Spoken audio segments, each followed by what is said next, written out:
Seorang mantan kepala desa di Kabupaten Malang ditetapkan sebagai tersangka oleh Satreskrim Polres Malang atas dugaan tindak pidana korupsi dana desa. Atas tindakan tersangka ini, kerugian negara ditaksir mencapai 600 juta rupiah. Mantan kepala desa yang ditetapkan tersangka tindak pidana korupsi dana desa ini atas nama Gagu Setiawan, mantan kepala desa Selamparjo, Kecamatan Jabung, Kabupaten Malang. Ia diduga melakukan tindak pidana korupsi dana desa di tahun 2017-2018. Modus yang dilakukan tersangka yakni dengan mengambil seluruh anggaran dana desa bersama pihak bendahara dan tim pengadaan desa pada sebuah rekening bank. Setelah diambil, dana tersebut dibawa oleh tersangka. Namun dana yang seharusnya untuk sejumlah kepentingan program desa dipergunakan untuk kepentingan lain dan pribadi. Bahkan laporan kegiatan pemakaian anggaran ini dibuat secara fiktif oleh tersangka. Atas tindakan tersangka ini, kerugian negara ditaksir mencapai lebih dari 600 juta rupiah. Tersangka menjabat kepala desa selama 2 periode mulai dari tahun 2007 hingga tahun 2019. Akibat perbuatannya ini, tersangka dijerat pasal 2 ayat 1 subsidiar pasal 3 subsidiar pasal 8 Undang-Undang Nomor 20 Tahun 2001 atas perubahan Undang-Undang Nomor 31 Tahun 1999 tentang pemberantasan tindak pidana korupsi dengan ancaman hukuman maksimal 20 tahun penjara. Tersangka ini sebelumnya merupakan seorang kepala desa di Desa Selamparjo di Kecamatan Jabung pada tahun 2007 sampai dengan tahun 2018. Kemudian ini berdasarkan informasi yang kami dapatkan dari masyarakat, kemudian ditindaklanjuti oleh Unit Korupsi Satreskrim Polres Malang, yaitu tersangka sebagai seorang kepala desa telah sebagai penanggung jawab keuangan desa telah melakukan penyalahgunaan wewenang dalam rangka pengelolaan dana alokasi dana desa dan juga dana desa, yang mana alokasi dana desa dan dana desa tersebut seharusnya dipergunakan untuk berbagai program-program yang telah dibuatkan di dalam RAPBDes pada tahun 2017 dan 2018, tapi ternyata tidak dipergunakan sebagaimana mestinya dan dipergunakan untuk kepentingan lain oleh si tersangka ini, termasuk kemudian juga dipergunakan untuk kepentingan pribadi. Yanto Yanjung melaporkan. Pencurian kotak amal masjid dan musola kembali terjadi di Kota Batu. Kali ini seorang pelaku melakukan aksinya di Musola Nurul Islam, Dusun Jeding, Junrejo. Aksi pelaku sempat terekam oleh kamera CCTV musola dan warga sekitar, kini viral di media sosial. Aksi pencurian kotak amal kembali terulang di Kota Batu. Kali ini pelaku yang seorang diri melancarkan aksinya pada siang bolong di Musola Nurul Islam di Dusun Jeding, Desa Junrejo, Kecamatan Junrejo, Kota Batu. Inilah video rekaman kamera pengawas atau CCTV ketika pelaku hendak memasuki musola. Pelaku dengan santainya memarkir sepeda motornya di samping musola. Dalam rekaman kamera pengawas milik musola, nampak pelaku sedang mengamati situasi di dalam musola. Terlihat situasi sepi dalam video kamera pengawas, pelaku mencongkel gembok kotak amal musola Al-Ikhlas. Menurut keterangan pengurus musola Al-Ikhlas, kejadian pencurian isi kotak amal Al-Ikhlas bukan yang pertama kali, namun sudah yang kedua. Dan pelaku yang diketahui berjenis kelamin laki-laki ini sempat terlihat mondar-mandir di sekitar musola. Dari rekaman CCTV terlihat pelaku mengendarai sepeda motor seorang diri. Dengan jarak yang cukup singkat, pelaku berhasil membawa kabur uang di dalam kotak amal dengan cara mencongkel gembok di kotak amal di dalam musola. Saat menjalankan aksinya, pelaku juga sempat membawa kotak amal ke belakang dan menutupi kaca musola dengan papan pemisah soft salat agar tidak terlihat warga sekitar. Sementara itu, aksi pencurian kotak amal ini juga telah dilaporkan ke Satreskrim Polres Batu untuk ditindaklanjuti. Dan kini kasusnya dalam penyelidikan aparat kepolisian Resort Kota Batu. Pencurian ini sudah dilakukan beberapa kali. Kira-kira yang ketiga itu terjadi hari Jumat ketika umat Islam sedang menjalankan ibadah sholat Jumat. Itu terjadi, yang kemarin itu terjadi dalam rekaman CCTV pukul 11 lewat 54 menit hingga pukul 11 lewat 58 menit, hanya 3 menit berlangsung. Itu dari rekaman CCTV itu orangnya sudah mondar-mandir beberapa kali lewat sini. Itu dan kemudian aksi ini ya seperti ini di musola. Ini pelakunya satu orang atau berapa, Pak? Pelakunya dari rekaman CCTV itu satu orang. Dari satu orang dia itu ya satu orang membawa kendaraan yaitu kendaraan besar gitu, kendaraan sepeda motor besar. Dari rekaman CCTV itu dicongkel sama obeng sehingga kunci gembok itu terlepas sama semua apa ya itu siapa jangan itu dia gemboknya itu. Berarti dicongkel di dalam musola ya, Pak? Dicongkel dalam musola.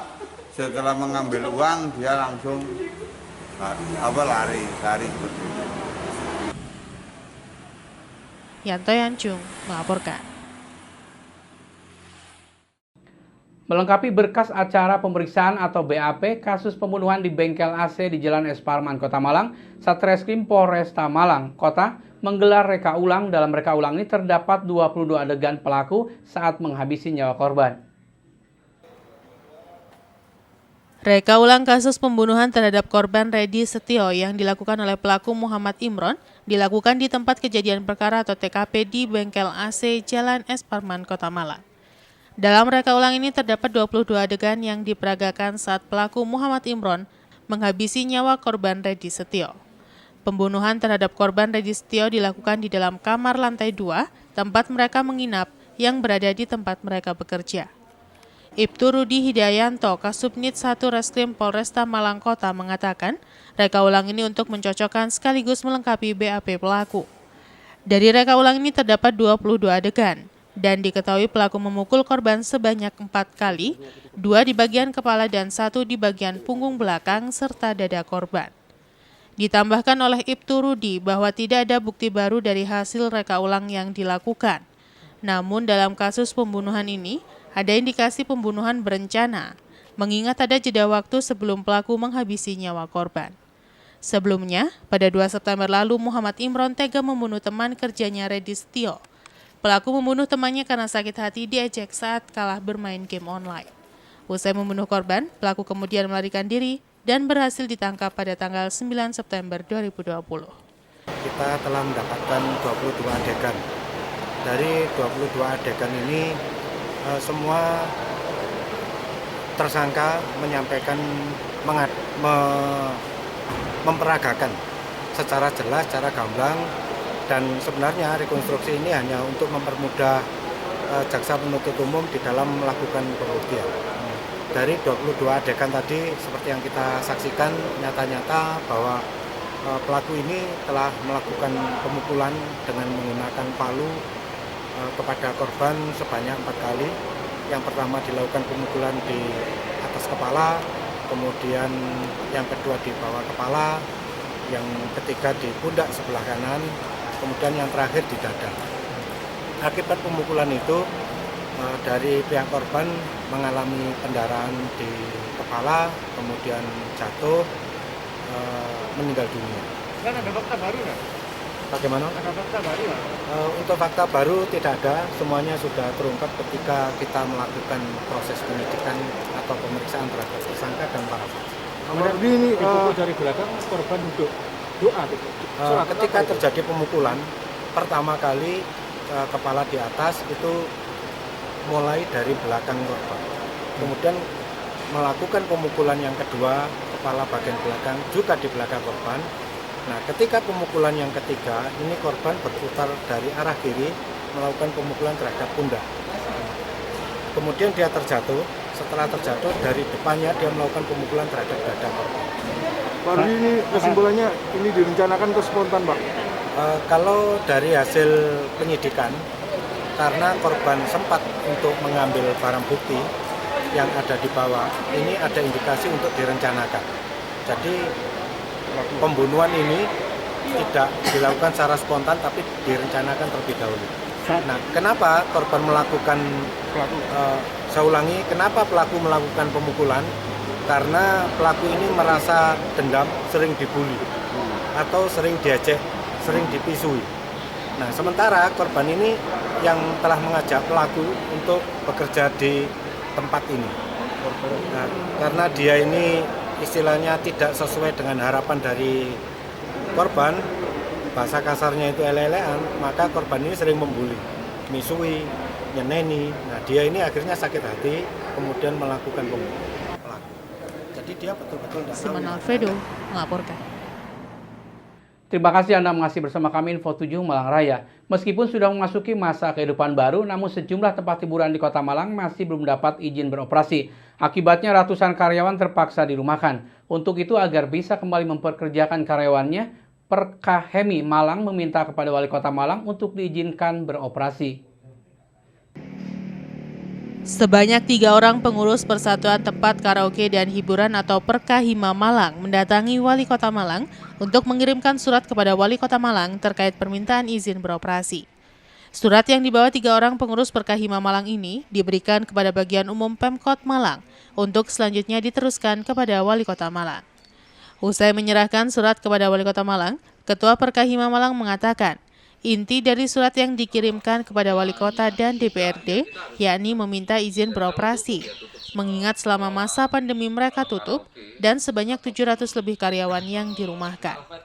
Ia juga menambahkan bahwa sejauh ini Perkahima sudah mengadukan nasib karyawannya kepada Pemkot, namun belum ada tanggapan bahkan bantuan kepada karyawan terdampak. Perkahima sendiri meminta kepada Wali Kota Malang untuk memberikan izin beroperasi karena kasus penyebaran COVID-19 bukan berasal dari tempat hiburan. Hal ini dibuktikan dengan selama ini tempat hiburan tutup, namun angka penyebaran COVID-19 di Kota Malang masih cukup tinggi. Sementara selain mengirimkan surat kepada Wali Kota Malang, pengurus Perkahima juga mengirimkan surat kepada DPRD Kota Malang yang diberikan kepada Ketua DPRD Kota Malang. Tidak ada korelasinya peningkatan pasien COVID-19 itu karena dan juga tidak bisa dikatakan sebagai klaster. Karena apa? Karena karaoke dan hiburan malam selama ini kan tutup. Nah, itu yang alasan yang sangat harus kita sampaikan. Dan saat ini terdapat hiburan malam dan karaoke dalam keadaan tidak beroperasi. Itu kan sudah jelas. Dan kami Perkahima merasa ya kebijakan Wali 30 ini dirasa kurang adil atau tidak adil ya bagi sektor usaha karaoke dan hiburan malam di Kota Malang dengan acuan apa? Pergub nomor 53 tahun 2000 dan Perda nomor 2 tahun 2020 yang hanya mengacu pada penerapan protokol kesehatan secara signifikan ataupun dengan ketat dilaksanakan secara konsisten. Nah, ini yang perlu digarisbawahi ya, bahwasanya Pergub nomor 53 dan Perda nomor 2 ini adalah yang jelas-jelas kita akan sampaikan di isi surat yang sudah kita sampaikan ke Pak Wali. Itu yang paling ini. Terus yang nomor 2 dari Perwali nomor 30 pun dengan jelas bahwa menghimbau penutupan karaoke dan hiburan malam. Hal ini kan sudah kami patuhi sampai saat ini, sampai bulan September ya. Bulan September ini kita tidak beroperasi. Selama 6 bulan itu pun tidak ada sedikit pun bantuan ataupun istilahnya kompensasi dari pemerintah. Simon Alfredo melaporkan. Membiasakan sekaligus meningkatkan kesadaran masyarakat untuk terus menggunakan masker ketika beraktivitas di tengah pandemi COVID-19, Satgas COVID-19 Kecamatan Tumpang melaksanakan operasi justisi. Para pelanggar yang terjaring diberikan sanksi kerja sosial. Upaya untuk mencegah dan memutus rantai penyebaran COVID-19 sekaligus mengedukasi masyarakat tentang bahaya penyebaran COVID-19, Satgas COVID-19 Kecamatan Tumpang yang terdiri dari TNI, Polri, Satpol PP, Dishub, dan unsur terkait lainnya melaksanakan operasi justisi di depan terminal angkutan umum Tumpang. Operasi ini terus dilaksanakan oleh Satgas COVID-19 untuk meningkatkan kesadaran dan kepatuhan warga masyarakat akan protokol kesehatan, sehingga penyebaran COVID-19 bisa ditekan. Setiap kendaraan yang melintas di depan terminal, pedagang pasar, pengunjung terminal, dan MPU juga diperiksa oleh petugas untuk memastikan protokol kesehatan dipatuhi. Bagi warga yang terjaring langsung didata dan diberikan sosialisasi terkait pentingnya penggunaan masker untuk keamanan diri sendiri, keluarga, dan masyarakat sekitar. Menurut Satgas COVID-19 Terminal Tumpang menjelaskan, operasi rutin ini terus dilaksanakan untuk memutus rantai penyebaran COVID-19, sekaligus mengedukasi masyarakat akan pentingnya menggunakan masker dalam setiap beraktivitas di luar rumah. Di lokasi terlihat Satgas melakukan pemeriksaan kepada pengendara yang melintas, para pedagang di terminal dan juga MPU untuk memastikan protokol kesehatan dipatuhi. Tidak hanya itu, bagi yang tidak membawa masker langsung diberikan masker untuk dipergunakan dan sanksi bagi pelanggar, yaitu menyapu terminal. Satgas COVID-19 Kecamatan Tumpang mengajak masyarakat luas untuk terus mematuhi protokol kesehatan serta berpartisipasi dalam upaya pencegahan penyebaran COVID-19.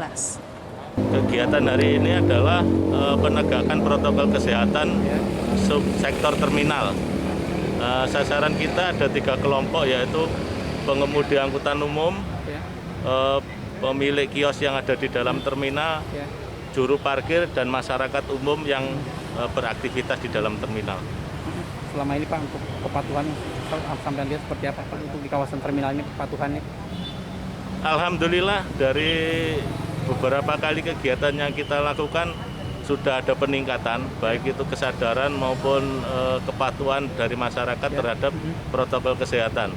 Namun memang ada beberapa orang yang masih belum mengetahui atau belum sadar, dan itu selalu terus kita sosialisasikan untuk tetap ditingkatkan kewaspadaannya terhadap COVID-19.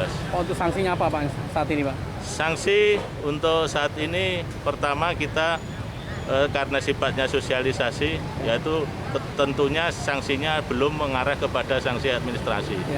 Berupa teguran yang pertama bagi pemilik kios maupun kemudi angkutan.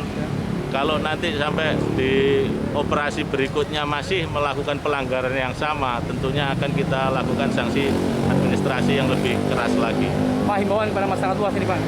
Himbauan masyarakat luas, kami mohon masyarakat benar-benar mematuhi protokol kesehatan, karena sampai saat ini COVID-19 belum ditemukan vaksinnya. Iwan Hikmawan melaporkan. Terima kasih Anda masih bersama kami Info 7 Malang Raya. Warga Desa Sukodadi Wagir, Kabupaten Malang mengeluhkan kondisi jalan di Dusun Jamuran yang rusak parah. Warga berharap agar pemerintah segera melakukan perbaikan sehingga akses jalan menjadi lancar dan tidak menghambat aktivitas warga. Beginilah kondisi jalan di Desa Sidodadi, Kecamatan Wagir, Kabupaten Malang. Jalan yang merupakan penghubung antara Dusun Kebun Kuto dan Dusun Genderan, Desa Sukodadi, Wagir, Kabupaten Malang ini, kondisi jalannya berlubang dan timbul bebatuan. Jalan tersebut sudah mengalami kerusakan sejak tahun 2017 lalu, namun hingga kini tidak kunjung diperbaiki oleh pemerintah Kabupaten Malang, khususnya dinas terkait. Warga yang melintas di kawasan tersebut harus berhati-hati mengingat banyak bebatuan di permukaan jalan yang mengancam keselamatan warga. Hendy, salah satu warga yang sering melintas di jalan ini, mengatakan bahwa kondisi jalan rusak tersebut sangat mengganggu. Selain menghambat arus lalu lintas, juga mengganggu aktivitas warga. Sementara, warga berharap agar pemerintah setempat segera memperbaiki jalan tersebut, sehingga aktivitas warga dan arus lalu lintas menjadi lancar, serta aktivitas warga tidak terganggu. Sekitar 2017-an lah. 2017. Ya. Pak, sebagai warga merasa terganggu nggak dengan kondisi jalan seperti ini? Terganggu gimana lagi Mas, mana orang kecil. Gitu. Sebetulnya maunya ya jalannya halus sih, di aspal. Sebagai warga sini harapannya seperti apa Pak? Harapannya biar di aspal, biar warga juga biar enak jalannya, nggak merasa terganggu apa gitu. Joni Balbeno melaporkan. Akibat kurangnya kesadaran sebagian warga masyarakat untuk tertib dalam membuang sampah, sampah menumpuk di pintu air. Sampah-sampah ini tidak hanya terbawa air sehingga mengganggu pemandangan di kawasan. Beginilah pemandangan di beberapa titik pintu air di wilayah Pakisaji, Kabupaten Malang. Sampah menumpuk di pintu air akibat tidak hanyut terbawa air. Sampah-sampah ini dibuang warga di bagian hulu sehingga menumpuk dan belum ada pembersihan. Akibatnya, pemandangan di kawasan tersebut menjadi terganggu. Permasalahan sampah ini tidak berhenti karena kebiasaan warga masyarakat yang tidak jarang membuang sampah di aliran air, sehingga masyarakat di bagian hilir yang berdekatan dengan pintu air yang terkena dampaknya. Menurut salah seorang warga menjelaskan, sampah tidak hanya terbawa air, karena faktor kemarau, juga akibat material sampah kayu menghalangi lajunya air, sehingga sampah menumpuk dan tidak bisa hanyut. Di lokasi aliran air Kebun Agung Pakisaji terlihat tumpukan sampah sudah kembali banyak, padahal kawasan tersebut sudah pernah ada perbaikan dan pengangkutan sampah, tetapi kembali menumpuk akibat banyaknya sampah yang dibuang, serta terhalang kayu dan bambu.